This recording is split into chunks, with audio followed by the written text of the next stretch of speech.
I really appreciated Dr. Bohanek's comments, and particularly the cheer, which I know is amusing, but it's actually appropriate. You know, it's something that this is part of what we view our role here at the Global Energy Institute at the Chamber is to be cheerleaders for energy, and for me in particular, you know, I feel working on coal issues for the Chamber that there's probably no resource in the history of the world that's given so much and helped improve lives and standard of living that's been so maligned. And so, you know, we shouldn't be ashamed about talking about the good things that coal brings us while still working to, you know, address environmental and other issues.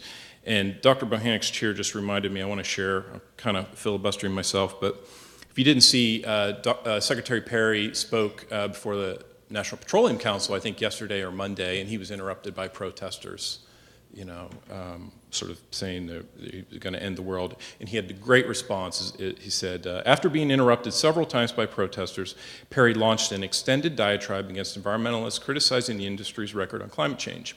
Quote, if you want to talk about something that saves lives, it's energy across the globe.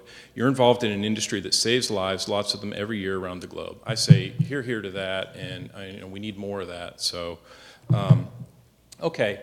Well, I'm going to go pretty quickly. Hopefully I'll compliment Dr. Bohanek's talk. Really want to give everyone, I guess, a flavor of what we see as sort of the main policy issues related to coal, you know, in DC that we're working on. And so I'll start by showing this EIA projection that just came out in their annual energy outlook. And as you can see, the Clean Power Plan was the reference case on the left there, which would just show sort of a downward slope, 50 gigawatts closing down. And in the no Clean Power Plan case, essentially, it's a flat outlook out for 20-25 years, and you can see Western coal actually bumping up a bit and Appalachian down.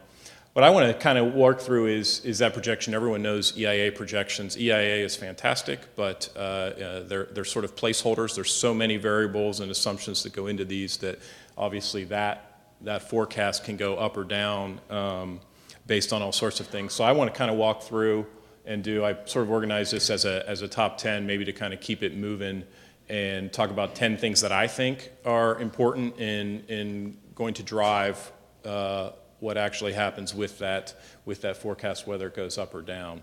And I'll just say in advance, there's a lot here. I'm going to kind of skip over some things, but they're intended to have more information in the slides, and you can flag them and obviously have them for later use. So first and foremost, everyone knows, and probably many of you in the room know much better than me, the issue with gas prices. This is an interesting illustration of that. This is a PJM dispatch curve from 2016, and you may not be able to see, but essentially the circled area there shows coal and gas unit dispatch, and they're just sprinkled in a sort of cutthroat competition on a unit-by-unit basis.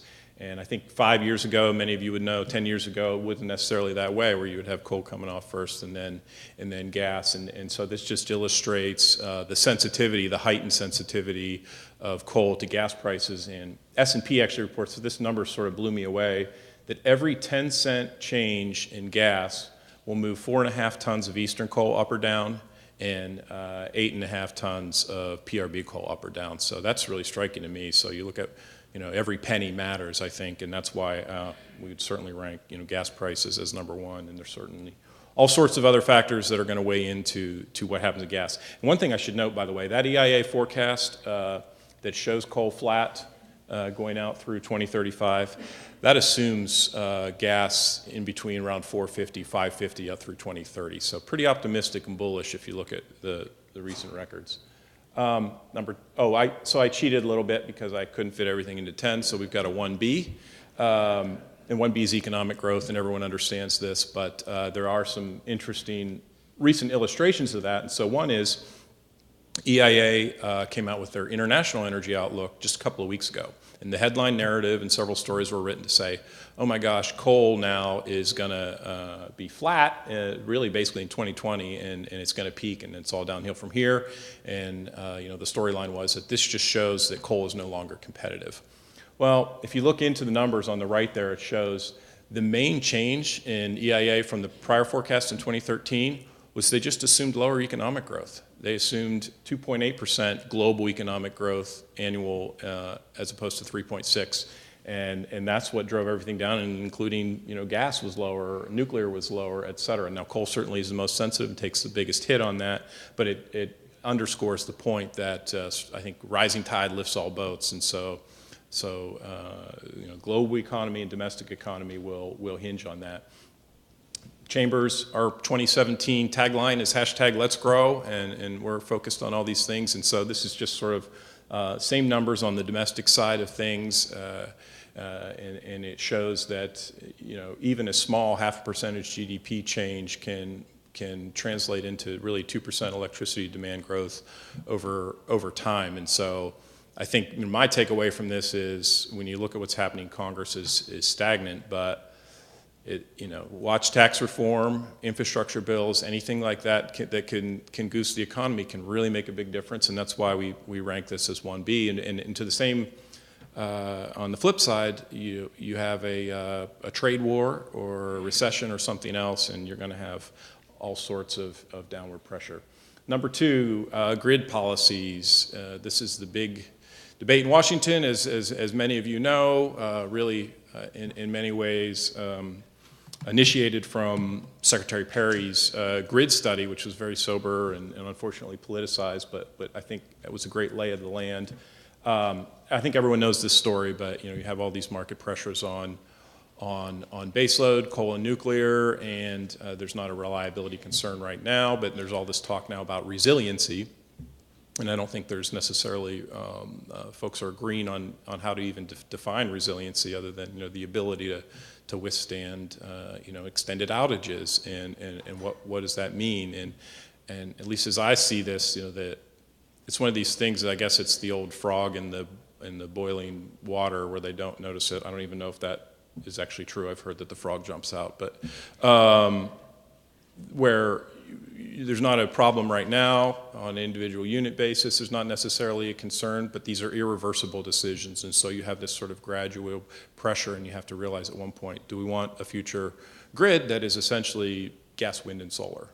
And so, most folks would say that's probably not a good idea with respect to resiliency. And so, now, I think the $50,000 question is what can be done, and we have an interesting position at the Chamber because of our representation really across the community. And so, yesterday we actually held a power markets roundtable with our members, and so we had.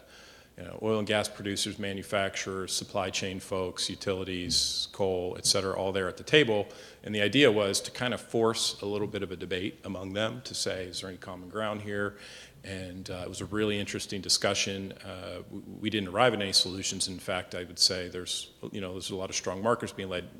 Folks in manufacturing and big electricity users sure love the situation right now where they're getting super cheap energy. And so there's a lot of nervousness about anything that might come in and raise energy prices. At the same time, I think there is a recognition that the market necessarily isn't working, price formation isn't working. We're not pricing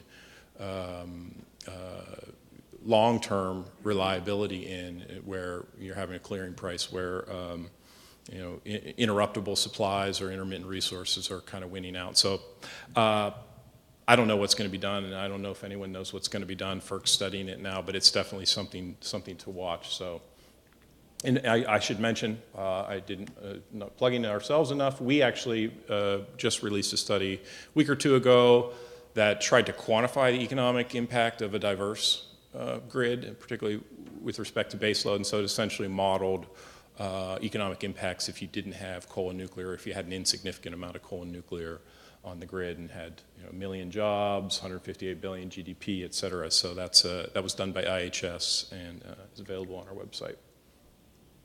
I want to flag, so this is something that's very interesting to me. We had Josh Frydenberg is the energy minister in Australia, and he met with us this spring. And many of you probably know Australia had some major blackouts in 2016 in South Australia, which had, I think, over 1 million households out of power for extended time over a couple of weeks. And so I think a lot of damage, and it's sort of triggered a new debate in Australia. And so in many ways, their revisiting their own grid policies. And this is an article, you can't read it, but you can see it later, where the presidential debate now is actually, this is one of, if not one of the biggest issue, where they're having a debate over, hey, we need to put a premium on baseload instability because we can't have another one of these outages. And Mr. Friedenberg had a line that I always kind of share, and it was memorable to me. He said, prior to the blackouts,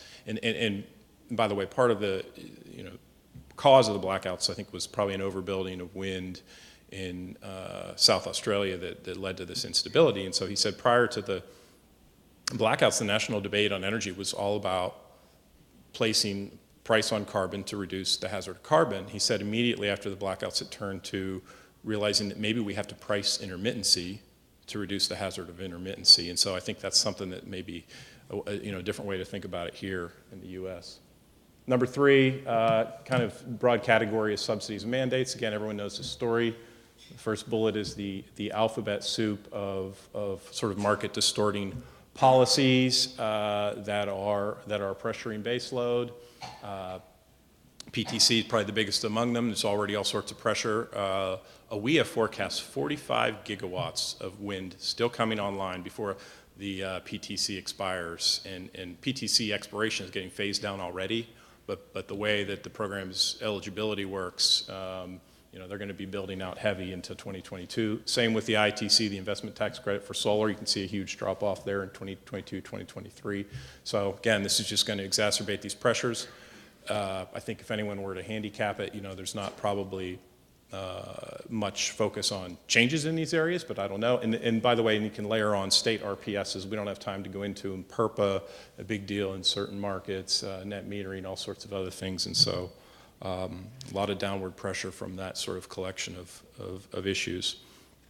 Clean Power Plan is a big deal. I won't spend a lot of time on this, but next week, as early as next week, maybe the following week, we'll see the formal Clean Power Plan repeal from the Trump administration, and everyone's sense, and I think it's almost kind of official, is that there'll be some sort of a substitute or follow-on, because you have this vacuum with the endangerment finding and essentially then a directive for EPA to regulate power plants, and so there'll be a lot of attention in time and energy placed on what does that look like. And I think everyone recognizes that it's going to be inside the fence, there's going to be flexibility, all the problems that we had with the Clean Power Plan in terms of its lawfulness, the way it approached things with one size fits all, et cetera, are going to be addressed. But it's still going to be, I think it's still going to be a tough thing, because again, if you look at that sort of razor-thin competitive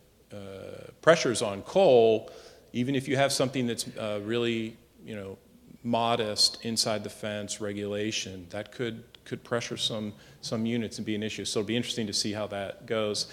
And we're kind of already flagging timeline's actually an issue, believe it or not, on that, because it's going to take EPA a lot of time to get that thing written, commented, finalized, and then of course the inevitable litigation, and kind of like the reverse of the Clean Power Plan.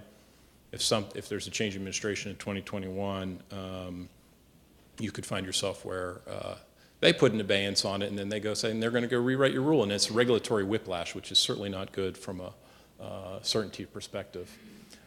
Just flag too, Clean Power Plan gets all the oxygen, but there is the new source performance standard for new plants, where EPA had essentially a CCS mandate in order to build a new plant. That'll get revised, fortunately, and we're huge supporters of CCS, but it was obviously not adequately demonstrated when you look at the law and the requirements of the law. And the EPA cited the Kemper plant and Boundary Dam up in Canada as the past tense demonstrated this is why everyone can do this, and both of those plants, Kemper obviously and Boundary Dam too, are having some issues that kind of in hindsight make that decision pretty embarrassing. And so, but what we'll see now, I think, when they do a revision, and this is lagging the CPP definitely, but is that the law allows you to take cost, achievability, a lot of practical issues into account, and so that's something to at least watch for down the road, because the law requires that the new rule be in place before the existing plant rules. So even if the existing plant rule is written ahead of the new rule, they'll probably get finalized together. New source review is a big deal, and I know many of you know about this, and I wonder, by the way, on CPP and new source review, I would imagine, and hopefully the Coal Council, at least as we see it, can provide technical input, expertise that EPA desperately needs, and Department of Energy broadly on these issues. It can really be a help for an EPA that's detached, I think, from the energy sector per se when they go to address this. And so Administrator Pruitt has announced that he's initiated a new source review task force to kind of look at ways that this program could be modernized, because you have these perverse incentives where utilities and manufacturers, refiners, et cetera, can't make upgrades and can't make environmental upgrades to reduce their emissions rates because of litigation, and they can't get the permit on new source review. And that's certainly not how the program was intended to be administered. And so it's a big priority for us. We'll have to see how it goes. It's a hot button issue. It has been flagged by some as worthy of, maybe looking into as part of the CPP reconsideration. And so, we'll have to see how that goes. And unfortunately, it'll be a balance on what you can do administratively versus statute. And I think everyone knows that statute is not there's not a lot of optimism there. Coal exports, certainly maybe this is ranked too low, I don't know, but I think coal exports is something that is very appealing as we see things. You probably can't see these charts very well, but the top just shows coal trade around the world, kind of illustrates how much coal is moved around the world. And the bottom is the various ports and how much capacity they have. You can see most of them have actually a lot of additional capacity, and so to the extent that there's markets overseas that need coal and the U.S. is here to buy it, that's something that we need to look into. And Secretary Perry has been fantastic at promoting this. They had the deal with Ukraine that was small, but I think important. Energy dominance and energy access is part of that theme. Hopefully, we'll see maybe some markets open up. On the downside, there was a stinging defeat yesterday. If those of you haven't seen the West Coast, which is probably where you have the best market demands, had the Millennium terminal out there in Longview, Washington, and the state rejected a water permit for that. It could be a fatal blow to the project. That was 44 million tons potentially to be exported to Asia. And so these are on these environmental considerations where essentially they're trying to stop that. So just to kind of put that point home, this is a map, and I'm going to retire this map or update it. It's from 2015, so take it with a little bit of a grain of salt. But we did the Platts power plant coal builds in September 2015, and across the globe, 1.1 terawatts of coal was either planned or under construction. So now, some of that's already been built, some of it won't be built because of market conditions, et cetera, but the point is, the world's hungry for energy. They're still building coal all around the world. That's why I don't buy the IEA saying that coal demand is peaking. And so, we've got coal to export. So we got the supply and they got the demand. So hopefully we can match that up going forward. Okay, number 8. This is my favorite slide. I'll show you why. This is I keep a kind of a running chart. I'm kind of our regulatory guy at the Energy Institute, so I do coal and all the other regs. This is the coal reg, and we had this. I guess prior to the election, and it was sort of let's keep track of all the things that are happening to sort of prepare for and figure out how to address. And this is kind of what's happened since January. You can see here, stream protection rule, CRA, there's power plants going, okay, waters of the U.S. is on its way out. Coal lease moratorium is done, NEPA guidance is repealed, regional haze they're addressing. Okay, so anyways, this shows you, I think it illustrates war on coal is over. Trump administration is looking at these, they're aggressive, they're going through them, and that's not to say that they're dismissing environmental concerns, but I think they're just taking a fresh look at all these and saying what makes sense here and what doesn't make sense, and we think it's very refreshing, and so that's something that's important. It'll take time.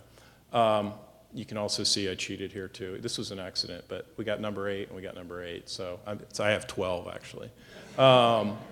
So prospective reg reform, reg relief is important as well, and this isn't really getting as much attention, and I won't spend time on this, but there's everyone knows legislation is unlikely for most issues. Maybe something happens. We don't want to, we don't want to rule it out. But and so, what can be done administratively to provide sensible relief? And there are a lot of things institutionally at EPA in their regulatory processes that we think are just completely unfair, ridiculous, uncalled for, and that some changes can be made. The way they do the modeling, the way they exclude small businesses from commenting, transparency, regulatory science, et cetera. And so I think a focus on that can actually kind of help, and these kinds of changes matter for that big long list of rules that I mentioned, at least with respect to EPA. So that's what's something that, it's not immediately obvious, but in my mind, these kinds of things actually are important to coal. And by the way, first and foremost is restoration of cooperative federalism.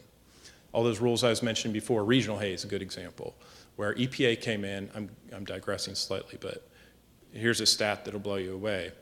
Through the Bush 1, 8 years of Clinton, and Bush 2, EPA issued 5 FIPS, which is essentially the nuclear option where they go in and take over a state regulatory program. 5 FIPS in 16 years. The Obama administration, in 8 years, issued 57 FIPS. So they used that as kind of their everyday tool. Well, if we don't like what the state's doing, we'll write their rule for them. That's changing under Scott Pruitt's, and one of his top priorities is going to partner with states and say, let's find a way to do this in a way that's just not shutting down and blocking your activities. Okay, number 9 is NEPA, and this is something that's blowing up really across our membership. And I won't get into maybe the long explanation of it, but you may recall that at the very end of the administration, the Obama administration said, okay, agencies, when you do your environmental impact statements, you need to quantify the downstream GHG emissions and consider mitigating for them. A good example is that coal plant or coal export terminal in Washington, where historically for 40-some years of NEPA, if you're going to get the EIS permit on that, you look at the environmental impacts of the coal trains and the water, and you make sure all those things are addressed. Well, now this move was to say, hey, let's look at what happens to this product and its end cycle. So you have to account for the carbon emissions when it gets shipped overseas and then burnt, and then potentially even mitigate for that. It's essentially a way to kill the projects. President Trump repealed that early on in the administration. The environmentalists have sort of hooked onto this, and there's countless lawsuits, and they're starting to win a couple. And so there's this sort of patchwork of, I think, disagreeing court opinions on what NEPA means and what's required under NEPA, and frankly, different agency approaches.